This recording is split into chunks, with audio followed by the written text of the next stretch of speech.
for you is that through my cursory review of most religions, it seems like they all have a common thread of answering the question which seems to plague us all, which is what happens to us when we die. It's the one question I think that a lot of us have difficulty with because we cannot answer it. And so it seems like this common thread is it gives us hope for the afterlife, something better than what we have right now. And it feels like, I feel like a lot of religions, that what they do is they put forth codes or rules of conduct to help us live a good life so that we can achieve this afterlife. And so given this commonality, what makes you believe that Christianity is the correct or right religion?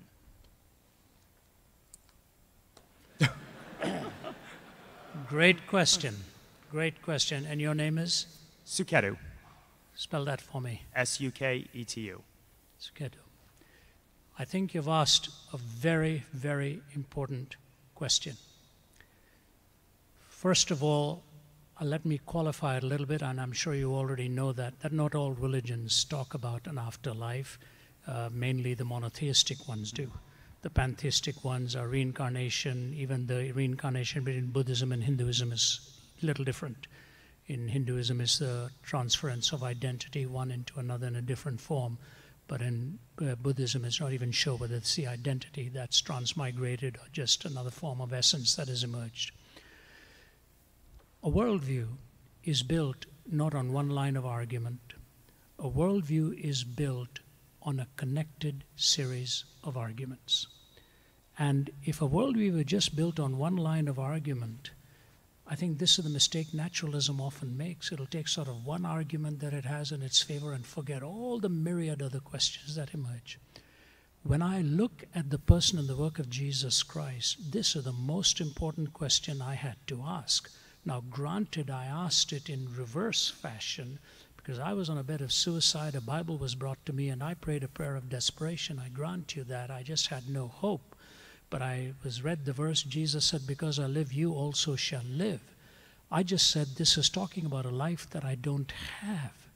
And maybe this is the life I need. And so I prayed that prayer. But then I made a prayer commitment right on that bed. I was 17, and I said, Jesus, if you're who you claim to be, I will leave no stone unturned in my pursuit of truth. Because my goal was truth. Pragmatically, it made sense for me to hang on to a life jacket that was thrown my way. But then I began my years and years and years of study. When you look at the life of Christ from the prophetic schema of hundreds of years before, where he was going to be born, what he was going to do, what his name was going to be called, how the manner of birth was, the manner of life he was going to lead, how he was going to die, and then the resurrection from the dead. The uniqueness about the New Testament and Old Testament scriptures, it's not a single author, it's multiple authors. As you know, 66 books, 40 different authors have edited it, and it is interesting that Paul, Saul of Tarsus, who wrote 1/3 of it, came in a reverse fashion to the rest of them. The disciples came birth, life, death, resurrection, and that's how they knew Jesus. Not so with Saul, who became Paul. He said, when he encountered the risen Christ, he said that I may know him, the power of the resurrection and the fellowship of his suffering, being made conformable unto his death. He started with the resurrection, but he said he needed to understand the cross because he came in reverse chronological order, but he encountered the risen Christ.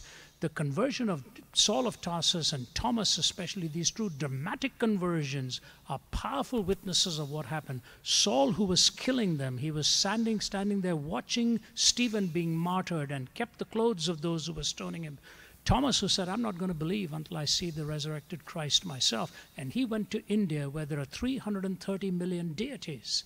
And he went and preached the gospel of Jesus and paid with his own life.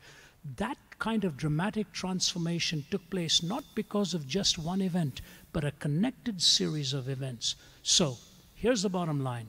A worldview is built around 4 questions: origin, meaning, morality, and destiny. Origin, meaning, morality, and destiny. And there are 3 tests for truth: logical consistency, empirical adequacy, and experiential relevance. Logical consistency, empirical adequacy, and experiential relevance. 3 tests for 4 questions. And when you take the prophecy of Christ hundreds of years before, from his virgin birth, you take the purity of his life, unmatched, totally unmatched till this very day. Then the death that he promised for the forgiveness of sins, and then the resurrection. As an Easterner, I asked myself this question. When Jesus was asked how he was going to demonstrate it, if he were a fake, he would have said, I'm going to spiritually rise again. And they would never be able to falsify it. But he said, I'm bodily going to rise again. That is an empirically falsifiable dictum. All they would have had to show was the body and say, where is he? You said he was going to rise again.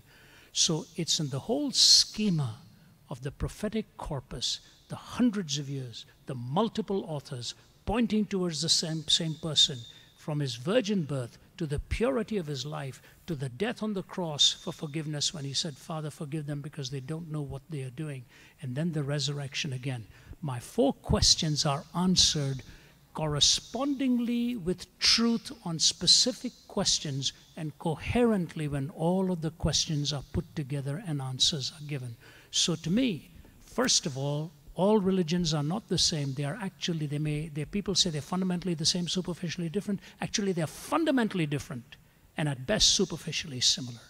And the fundamental difference that you see in Jesus Christ is in his uniqueness and exclusivity of his claim and the embrace that he gives to all humanity, the perfection of his life, the purity of his life, the death and the resurrection. To me, that coherence of his answers convinces me that he is who he claimed to be. And truth, by definition, is exclusive. All truth claims to be exclusive. Buddhism claims to be exclusive. Hinduism claims to be exclusive. They all have exclusivity built into that. But in the person of Christ, you see the demonstration in his birth, life, death, and resurrection. So I say, to me, I am convinced that because it coheres and because I have personally verified it in my own life, and you can do that too, and find that experience, and that he is who he claimed to be. Thank you. Thank you.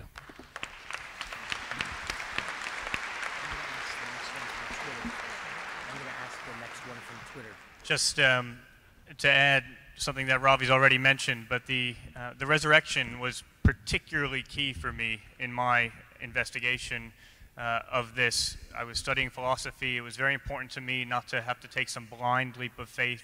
And the fact that there was a publicly verifiable historical claim that I could look into was very, very important.